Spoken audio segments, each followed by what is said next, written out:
Material is equal, and this would be a fun one to solve from both sides. So let's flip the board over and pretend that it is black to move for a moment. Notice the king, the queen, the undefended pieces like the rook, and realize that king and the rook can be forked by your queen if it's safe to play queen to e3. And that gives you your move. Of course, it's not safe because of this pawn. But we take the e-man with our knight, threatening queen to the magic square checkmate, and if he takes the knight with his pawn, we get the aforementioned fork. So therefore, black's threat is knight takes e3. And it's important to solve it from both sides in a lot of critical positions in your games, because the first step of calculation is identify your opponent's threat. What would he play if it was still his turn to move? Well, knowing that threat, we can now come up with better moves of our own. Let's look at the targets: the king, the queen, the undefended pieces.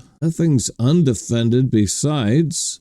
We do have some important piece relationships here. We've got a battery. We're aiming up here. The battery is aiming in this direction. We have a piece relationship between our rook and knight. So because of our bishop's control of h7, this is actually a back rank weakness. So coming back to the threat, we can defend the pawn with our knight by taking this pawn, because the rook is overworked. It's trying to defend the back rank and the pawn at the same time. Can't do that. What if he takes with the queen? I think we just take with our queen because the rook is still overworked, right? It can't defend the back rank and the d5 square both. So we're going to take the pawn.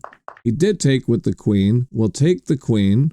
And now, this pawn is terminally pinned to the b8 square, and therefore the knight is undefended. And that's all it made us do.